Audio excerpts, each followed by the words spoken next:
વડોદરા શહેર જિલ્લા શાળા સંચાલક મંડળ દ્વારા ગુજરાત માધ્યમિક અને ઉચ્ચતર માધ્યમિક શિક્ષણ બોર્ડ ગાંધીનગરના સચિવ તથા સભ્યોનો અભિવાદન કાર્યક્રમ યોજવામાં આવ્યો હતો। વડોદરા શહેર જિલ્લા શાળા સંચાલક મંડળ દ્વારા સન્માન અભિવાદન કાર્યક્રમનું આયોજન શહેરના માંજલપુર વિસ્તારમાં આવેલી શ્રેયસ વિદ્યાલય ખાતે કરવામાં આવ્યું હતું, જેમાં ગુજરાત માધ્યમિક અને ઉચ્ચતર માધ્યમિક શિક્ષણ બોર્ડ ગાંધીનગરના સચિવ આર વ્યાસ, કારોબારી સભ્ય ડોક્ટર જેવી પટેલ, કારોબારી સભ્ય મનુ પાવરા તથા અન્ય ઉપસ્થિત મહાનુભાવોનું સન્માન રાજ્ય શાળા સંચાલક મંડળ વતી કરવામાં આવ્યું હતું।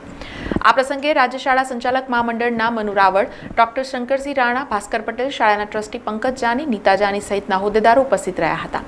વડોદરા શહેર જિલ્લા શાળા સંચાલક મંડળ પરિવારના પણ સભ્યો આ તબક્કે હાજર રહ્યા હતા અને પ્રમુખ રાકેશ કાશીવાલા, આરસી પટેલ, કાંતિ પટેલ સહિતની ટીમે આ કાર્યક્રમને સફળ બનાવવા માટે વ્યવસ્થા કરી હતી। ગુજરાતના શાળા સંચાલકોમાંથી એકમાત્ર તરીકે મને ટિકિટ આપી અને મને જંગી બહુમતી જીતાડ્યો એટલે ડૉક્ટર જેવી પટેલ એની જીત નથી, પરંતુ મારા સંગઠનની જીત છે।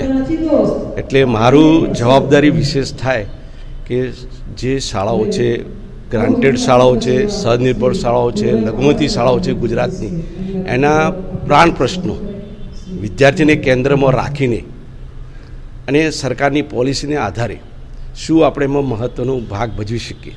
કારણ કે શાળામાં ઘણા બધા પ્રશ્નો હોય, ઇન્ફ્રાસ્ટ્રક્ચર મોડી, શિક્ષણ હોય, વિદ્યાર્થીઓના પ્રશ્નો હોય, મહેકમના પ્રશ્નો હોય, અને આ બધા પ્રશ્નો સરકારની પોલિસી સાથે નવી શિક્ષણ નીતિને ધ્યાનમાં રાખીને એ પ્રશ્નો ઉકેલવા માટેના અમે મંડળના બધા જે હોદ્દેદારો સાથે રાખી અને તેમજ બોર્ડની અંદર હું અત્યારે કારોબારી સભ્ય અને શૈક્ષણિક સમિતિના મેમ્બર તરીકે, તેમજ ગુજરાત રાજ્યના આચાર્ય ભરતી સમિતિના સભ્ય તરીકે, તેમજ સેકન્ડરી અને હાયર સેકન્ડરીના ભરતી સમિતિના પસંદગીના સભ્ય તરીકે સેવા આપું છું। ત્યારે મારી વધારે વિશેષ જવાબદારી થાય, વિદ્યાર્થીને વિશેષ ધ્યાન રાખી અને ગુજરાતનું શિક્ષણ અને જે કહી શકાય નરેન્દ્રભાઈની પોલિસી છે, નવી શિક્ષણ પોલિસી, એને ધ્યાનમાં રાખીને અમે શિક્ષણ કાર્ય અને બોર્ડનો વહીવટ કર્યા છીએ।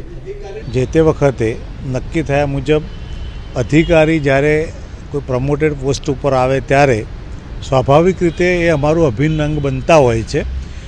રાજ્ય સરકારના અધિકારી અને સંચાલક મંડળની સાથેની જે કામ કરવાની પ્રવૃત્તિ છે એના ભાગરૂપે આવા સંમેલનો કે અધિવેશનોમાં આવા અધિકારીઓને નવાજવાની વાત આવે છે। તો એ રીતે આજનું સંમેલન એ વડોદરા સંચાલક મંડળે આપણને મળવા માટેનો મોકો આપ્યો છે। શિક્ષકો માટે તો અમારી લાગણીઓ ચાલુ છે। સરકાર સાથેનું અમારું સીધું સંવાદન અત્યારે ચાલે છે। આચાર્ય મંડળ અને સંચાલક મંડળ સાથે રહી અને જે શિક્ષકોની ભરતી અત્યારે શરૂ થઈ છે, આચાર્યોની ભરતી તો ઓલરેડી ઘણા સમયથી ચાલુ થઈ ગઈ છે। સરકાર જે ટૂંકા સમયમાં જ્ઞાન સહાયકો આપવાની વાત હતી એ નહીં પહોંચી વળાતું, ત્યારે નીચેથી જે ભૂતકાળમાં અમને પ્રવાસી શિક્ષકો મળતા હતા એવા પ્રવાસી શિક્ષકો લેવાની છૂટ આપે અને સંચાલક પોતે નીચેથી જ લે એવી એક રજૂઆત સરકારમાં સ્વીકારવામાં આવેલી છે। એનું ટૂંક સમયમાં અમલીકરણ થાય એવી અમારી તૈયારી છે। અત્યારે સમાચારોના સતત અપડેટ માટે TNN ન્યૂઝને YouTube પર સબસ્ક્રાઇબ કરી બેલ આઇકોન પ્રેસ કરો અને અમારી સાથે જોડાયેલા રહો Facebook, Instagram અને Twitter ઉપર।